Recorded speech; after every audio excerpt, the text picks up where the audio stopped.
가정의 달 5월을 맞아 하나님께서 우리 각 성도들의 가정 안에 하나님의 특별한 위로와 은혜가 함께하기를 주님의 이름으로 축복합니다. 오늘 함께 나누실 말씀의 본문은 누가복음 11장 1절부터 13절 말씀까지가 되겠습니다.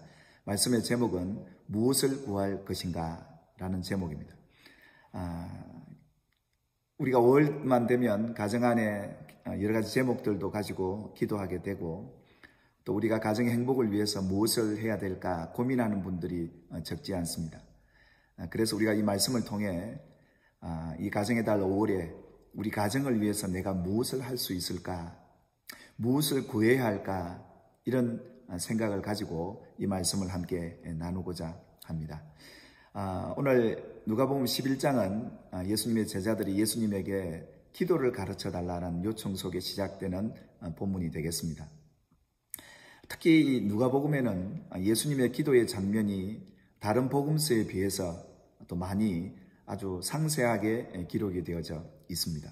9장 28절에도 보시면 예수님께서 베드로, 야고보, 요한을 데리고 산에 기도하러 가셨을 때 그 기도하실 때 모습까지 제자들이 목격했습니다. 그래서 9장 28절에 기도하실 때에 그 용모가 변화가 되고 그 옷이 휘어졌더라라고 성경 기록하고 있는데, 예수님이 기도하실 때마다 예수님의 기도하는 그 현실 속에 이루어지는 놀라운 일들을 이 제자들이 목격했기 때문에 예수님에게 있어서만큼 이 기도는 지금까지 그들이 배워왔고 알고 있는 기도의 지식으로서는 생각지 못했던 일들을 경험했기 때문에 아마 예수님의 제자들이 예수님의 기도하는 모습을 보고 또 예수님의 기도의 그 능력을 체험하면서 예수님에게 기도를 요청했던 것입니다. 그것처럼 기도는 단순히 우리의 형식과 우리의 삶을 통해 그저 메마른 의무가 아니라 특권이며 이 기도를 통해서 경험되는 놀라운 은혜가 오늘 예수님을 통해 일어났던 기도의 놀라운 체험들이 오늘 저와 여러분과 여러분의 가정 안에 일어나기를 주님의 이름으로 축복합니다. 그래서 예수님께서 제자들에게 기도의 내용을 알려주시면서 우리가 아는 주기도문, 주님께서 가르쳐주는 기도, 이 기도를 가르치십니다. 결국 이 기도의 가장 핵심은 이 주기도문 안에 들어있죠. 시간이 된다면 이후에 또 이 주기도문에서 함께 우리가 나누게 될 텐데, 이 주기도문의 가장 큰 핵심은 바로 하나님의 나라, 하나님의 나라였습니다. 그 하나님의 나라가 이루어짐에 있어서 어떻게 기도할 내용들을 그렇게 가르쳐 주었던 것입니다. 그래서 13절에 예수님께서 마무리하시면서 너희가 악할지라도 좋은 것을 자식에게 줄 줄 알거든 하물며 너희를 하늘 아버지께서 구하는 자에게 성령을 주시지 않겠느냐라고 말씀을 하시면서 기도의 내용을 마감을 하시죠. 그처럼 우리가 이 기도를 통해서 하나님 아버지의 마음을 알게 됩니다. 여러분, 우리가 하나님 앞에 많은 것을 구합니다. 또 여러 가지를 구하죠. 그러나 하늘 아버지께서 자녀된 우리들에게 가장 좋은 것, 구하는 자에게 가장 좋은 것을 주시기를 원하시는데 그게 뭔가? 그것이 바로 성령이다라는 것입니다. 오늘 예수님께서는 제자들에게 9절에도 내가 또 너희에게 이르노니 구하라 그러면 너희에게 주실 것이요 찾아라 그러면 찾아낼 것이요 문을 두드리라 그러면 너희에게 열릴 것이니 라고 말씀하시면서 확실한 기도의 응답을 약속하셨습니다. 구하는 사람은 얻게 될 것이고 찾는 자는 찾게 될 것이고 문을 두드리게 되면 열리게 되는 것인데, 이처럼 하나님은 주기를 원하신다는 겁니다. 그래서 구하라 했던 겁니다. 그런데 무엇을 구할 것인가? 그것이 바로 성령이었습니다. 우리가 잘 알고 있는 이 기도는 많이 연속해서 오래 하는 것으로 우리가 알고 있습니다만은, 하나님이 무엇을 원하시고 무엇을 주기를 원하시는지를 바로 아는 것은 기도를 많이 하고 길게 하는 것보다 더 훨씬 중요한 사실입니다. 예수님께서 오늘 이 아버지의 마음을 우리에게 가르치시면서 하늘 아버지께서 우리에게 뭘 주시길 원하시느냐, 이 세상의 명예나 권세나 힘보다도 있으면 좋겠지만 영적인 성령의 능력과 은사를 우리에게 주기를 원하신다는 겁니다. 그것을 구하라는 겁니다. 반드시 하나님께서 주시겠다는 약속과 더불어 이렇게 말씀을 하시게 된 것이죠. 왜 하나님께서 이렇게 성령을 주시기를 원하시느냐 하면 누가복음 11장 20절에 보시면 그러나 내가 만일 하나님의 손을 힘입어 귀신을 쫓아낸다면 하나님의 나라가 이미 너희에게 임하였느니라 라고 말씀합니다. 이 누가복음 11장에는 두 가지 흐름이 있습니다. 하나는 귀신의 왕 바알세불이 다스리는 나라, 그리고 성령으로 다스리는 하나님의 나라가 있습니다. 그래서 우리가 이 세상에 사는 그 현실을 그대로 보여주는 것이죠. 아무리 과학이 발달이 되고 의학이 발달되고 지식이 발달된다 할지라도 이 세상은 엄연히 이 두 나라가 존재합니다. 여러분, 우리가 영적인 것을 소홀히 해서도 안 됩니다. 그런다고 우리가 과학이나 지식을 무시한다는 것이 아니라 반드시 성경의 지식대로 우리는 이 영적인 세계를 볼 수 있는 눈이 열려야 합니다. 우리가 기도해야 될 이유가 바로 여기 있습니다. 그리고 성령을 구해야 될 중요한 이유는 하나님의 나라가 임하는데 중요한 요소가 성령의 역사입니다. 왜냐하면 귀신의 왕 바알세불이 우리의 인생을, 우리의 삶의 환경을 이렇게 힘들게 만들 때가 있기 때문에 그때 우리가 기도해서 성령을 구하면 귀신이 떠나가게 되고 우리 안에 우울함과 악한 영들이 우리에게 가져다 놓은 절망과 두려움들을 몰아내고 성령을 통해서 주시는 하나님의 나라가 이곳에 임할 수 있기에 성령을 구하라고 했던 것이죠. 그리고 또한 우리가 중요하게 여겨야 될 왜 우리가 성령을 구해야 하느냐 하면 예수님께서 5절 이하에 이 말씀을 하셨습니다. 너희 중에 벗이 있는데 그 벗이 와서 먹을 것을 좀 다오라고 요청을 했는데 자기 집에 먹을 것이 없었습니다. 그래서 이 친구가 다른 사람에게 찾아가서 밤에 떡 3덩이를 빌려달라고, 내 벗에게 이 떡을 먹이고 싶은데 내가 먹일 수가 없고 내 능력이 안 돼서, 지금 형편이 안 돼서 그렇게 간청하고 떡을 빌리러 왔습니다.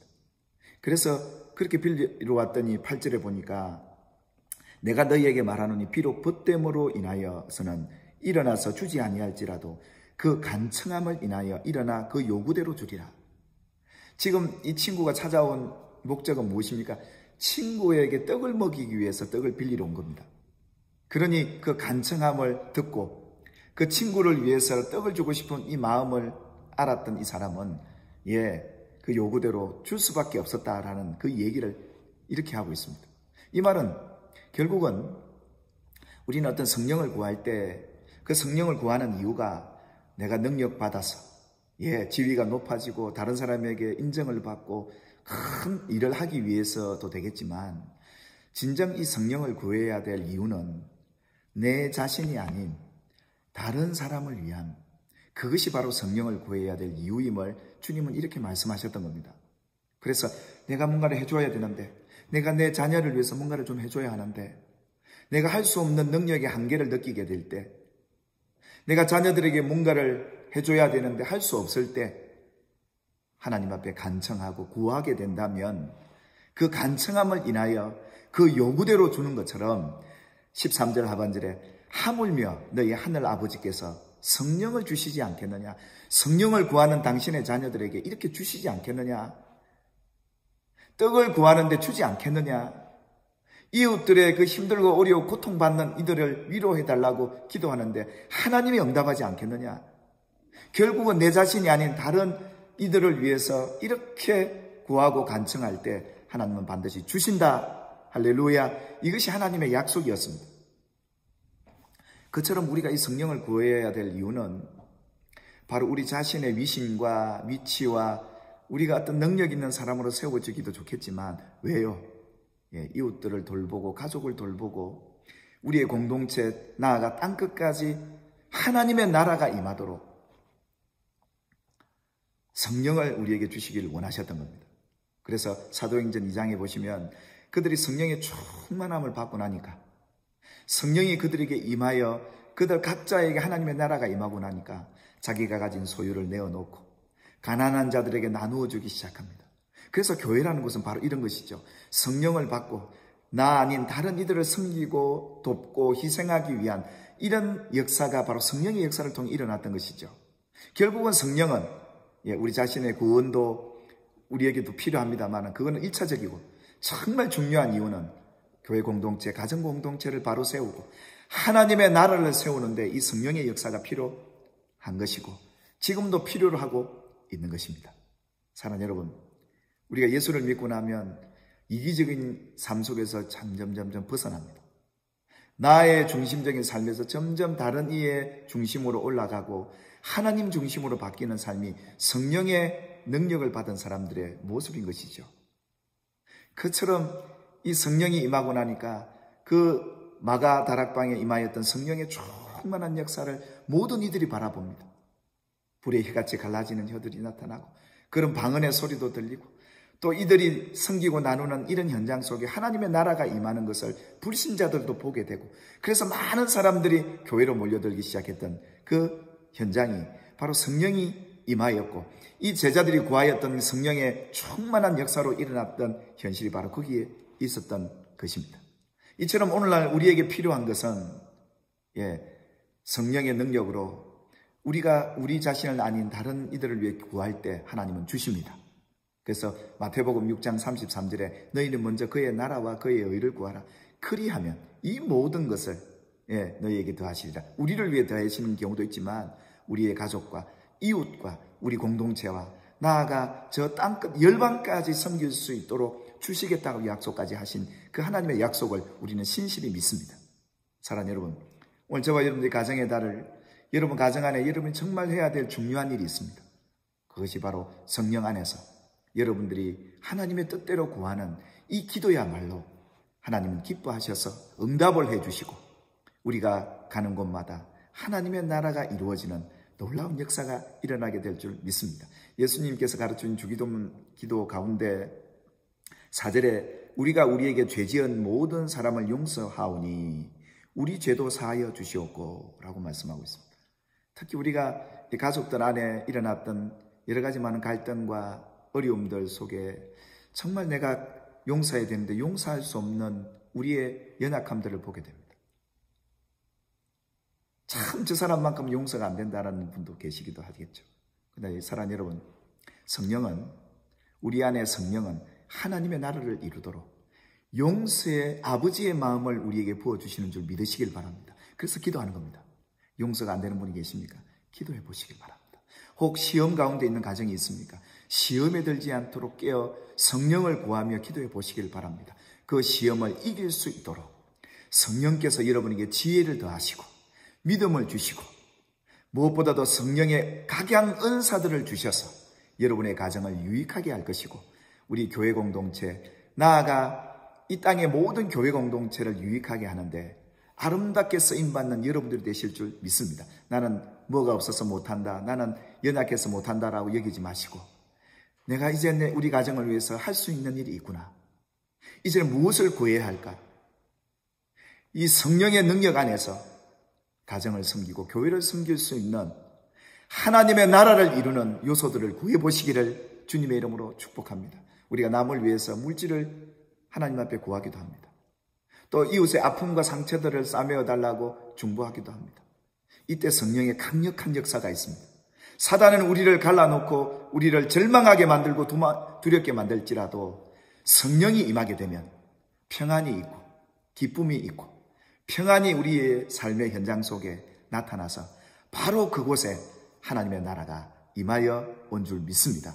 여러분이 성령을 구하고 기도할 때 여러분 가정 안에 사단의 역사가 떠나갈 줄 믿습니다. 여러분의 직장과 삶의 현장, 우리의 지역 안에 우리를 갈라놓고 우리를 다투게 만들고 시기하게 만드는 이 악한 영의 역사가 물러가고 하나님의 나라가 임하여 저와 여러분들이 구하는 곳마다 여러분들이 발걸음 닿는 곳마다 하나님의 나라가 임하기를 주님의 이름으로 축복합니다.